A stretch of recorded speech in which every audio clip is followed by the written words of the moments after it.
La escalada entre Israel y los militantes palestinos ilumina los cielos por quinta noche consecutiva. Bienvenido a tu canal de interés, El Firmamento. Tanto sobre israelíes como sobre palestinos, brillaba en medio de la penumbra. La tierra que yace bajo ese manto celeste está exhausta de incendiarse, de rasgarse con las explosiones, de mancharse con sangre. Antes de empezar, suscríbete, da like y comparte para más contenido exclusivo. Han sido demasiadas décadas en que este suelo ha sido testigo del sufrimiento de innumerables familias destrozadas por la fatalidad. Una fatalidad impulsada por disputas territoriales, nacidas de creencias religiosas que generan profundas crisis humanas. En este video no hallarás señalamientos. Nuestro propósito es ayudarte a comprender una contienda donde la línea entre el bien y el mal se esfuma como el humo post-explosión. Iniciemos con un breve panorama de los actores. Israel, de fe judía, y Palestina, de mayoría musulmana. El núcleo de su conflicto es el territorio, la tierra prometida de los hebreos antiguos y la tierra sagrada de Mahoma. Recuerda, israelíes judíos, palestinos musulmanes. Para comprender a fondo la situación, retrocedamos en el tiempo, alrededor del siglo XIX, más precisamente a fines de ese siglo. En ese entonces movimientos nacionalistas nacían en los cafés de Europa, y entre ellos el sionismo, impulsado por la comunidad judía, que deseaba un estado propio más allá de sus creencias. Los expertos consideraron múltiples destinos antes de decidirse por Palestina, la antigua Sion, aunque estaba bajo el control del Imperio Otomano, mayormente musulmán. En 1882, tuvo lugar la primera ola migratoria de judíos, seguida por una segunda en 1904, parcialmente debido al crecimiento del antisemitismo. Una década más tarde, se desencadenó la Primera Guerra Mundial, que resultó en la disolución del Imperio Otomano. Aunque la guerra concluyó en 1918, el Reino Unido ya había expresado en 1917 su respaldo a la creación de un hogar nacional judío en Palestina a través de la Declaración Balfour. Ese documento especificaba que se debían garantizar los derechos cívicos y espirituales de las comunidades no judías residentes en Palestina. De cualquier forma, la Declaración Balfour se convirtió en el punto de inicio oficial y reconocido del conflicto entre palestinos e israelíes. Por ende, al concluir el conflicto armado, la inmigración judía se intensificó notablemente. Para ponerlo en perspectiva, en la primera ola, los judíos representaban el 8% de los habitantes en Palestina, y para 1936 eran el 28%. Las fricciones entre comunidades judías y musulmanas surgieron rápidamente, desencadenando el asesinato en Hebrón en 1929, donde palestinos acabaron con la vida de judíos en esa ciudad próxima a Jerusalén. Posteriormente a la Segunda Guerra Mundial, los judíos en Palestina eran aproximadamente la mitad que los árabes, y los enfrentamientos se intensificaron. Las tropas británicas intentaron tomar control de la situación, limitando la inmigración judía y desmantelando grupos radicales. Sin embargo, ya era demasiado tarde. A este intento se le nombró Operación Ágata. Pese a ello, no detuvieron a la milicia sionista, que llevó a cabo el ataque en el Hotel Rey David para presionar al Reino Unido. Al final, lograron su objetivo, ya que los británicos se retiraron en 1947. La recién establecida ONU optó por intervenir, sugiriendo la formación de dos naciones independientes, Israel y Palestina, con Jerusalén en el centro. Así, el 14 de mayo de 1948, Israel fue declarado oficialmente con David Ben Gurión como su líder inicial. Este suceso llevó a que la Liga Árabe, compuesta por Egipto, Siria, Líbano, Arabia Saudita y Transjordania, confrontara a Israel en defensa de Palestina.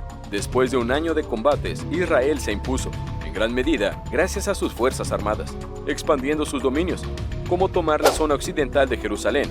750.000 palestinos fueron desplazados de sus regiones. A este movimiento lo denominaron Nakba, que traduce catástrofe. De igual manera, judíos en áreas árabes también tuvieron que abandonar sus residencias. Era evidente que el conflicto no terminaría allí. En 1956, Egipto tomó control del Canal de Suez y cerró los estrechos de Tirán, bloqueando el acceso al puerto israelí.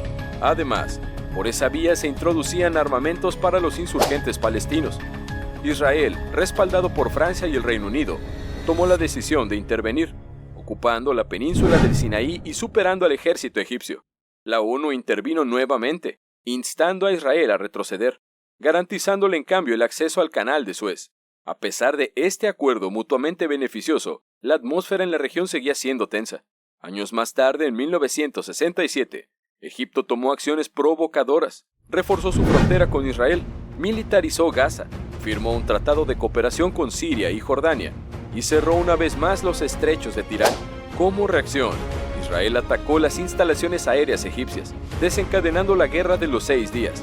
Al término del conflicto, Israel amplió su territorio, apoderándose de Gaza y la península de Sinaí de Egipto, Cisjordania de Jordania y los altos del Golán de Siria.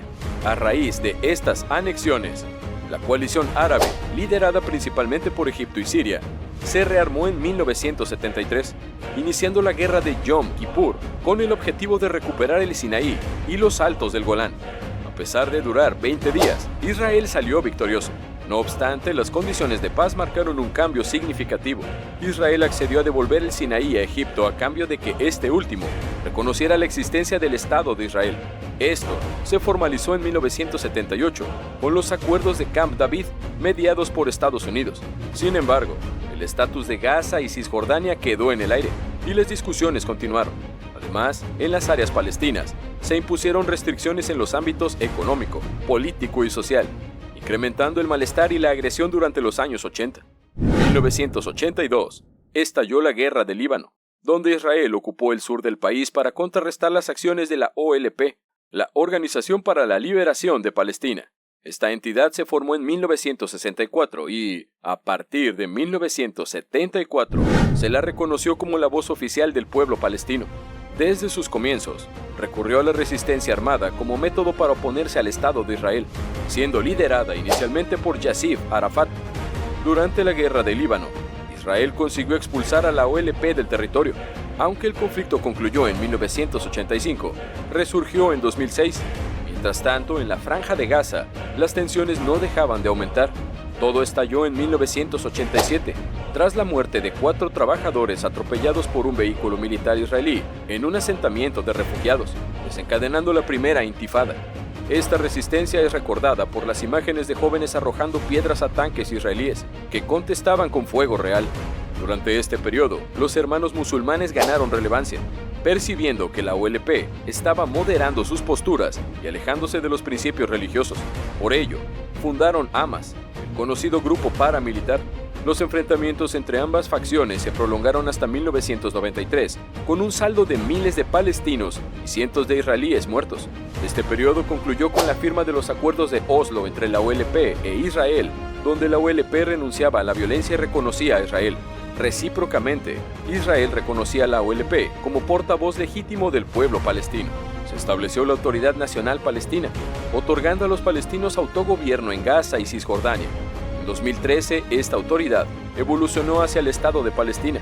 Aunque no hemos profundizado sobre Jerusalén, es vital mencionarla como la ciudad santa, compartida entre musulmanes, judíos y cristianos. Desde el inicio del conflicto, se ha buscado mantenerla neutral políticamente, aunque sin éxito. Para los palestinos, Jerusalén este es suya, mientras que para los judíos, toda Jerusalén es territorio israelí. Dada esta discrepancia, la comunidad internacional ha evitado establecer embajadas allí, con la excepción notable de Estados Unidos en 2018. Sin embargo, en el año 2000, una visita del líder de la oposición israelí a la explanada de las mezquitas en Jerusalén desencadenó el malestar de la comunidad musulmana, que lo interpretó como una ofensa. Al siguiente día, empezaron a arrojar piedras a los judíos que rezaban en el Muro de las Lamentaciones. Las fuerzas israelíes respondieron con disparos, causando la muerte de 7 palestinos. Este evento desencadenó la segunda intifada, marcada por frecuentes atentados suicidas, que culminó en 2005. Las principales secuelas de este periodo incluyeron la evacuación israelí de la Franja de Gaza, el crecimiento de la influencia de Hamas tras la desaparición de Arafat y la edificación del muro israelí. Avanzando hasta tiempos más recientes, notarás que poco ha variado. Ambas partes siguen sin alcanzar la anhelada paz. La espiral de violencia de 2021 tuvo sus raíces en un video viral, donde 2 palestinos agredían a un judío devoto. Esto fue seguido de manifestaciones de israelíes radicales pidiendo la expulsión de los palestinos y más restricciones durante el Ramadán. El desencadenante fue el desalojo de familias palestinas por colonos judíos. Las protestas inundaron las calles de Gaza y, durante el Día de Jerusalén, esencial para los israelíes, estallaron enfrentamientos. Las fuerzas israelíes intervinieron, dejando más de 300 palestinos heridos. Como represalia, Hamas disparó cohetes desde Gaza hacia Israel. Aunque el sistema antimisiles israelí Cúpula de Hierro interceptó muchos, después de 11 intensos días de combate, 232 palestinos y 2 israelíes perdieron la vida, incluidos 67 menores. El 21 de mayo, gracias a la mediación de Egipto, se declaró un cese al fuego, aunque su durabilidad es incierta. A pesar de las bajas, ambas partes se proclamaron victoriosas. Antonio Guterres, secretario general de la ONU, expresó: si existe un infierno en la tierra, es la vida de los niños en Gaza. Si has seguido este resumen, entenderás que la situación entre Israel y Palestina es, como mínimo, intrincada. Muchos sostienen que cuando haya paz en Jerusalén, habrá paz globalmente. ¿Qué opinas? Déjanos en los comentarios el símbolo de la paloma de la paz y no olvides suscribirte. Hasta la próxima vez.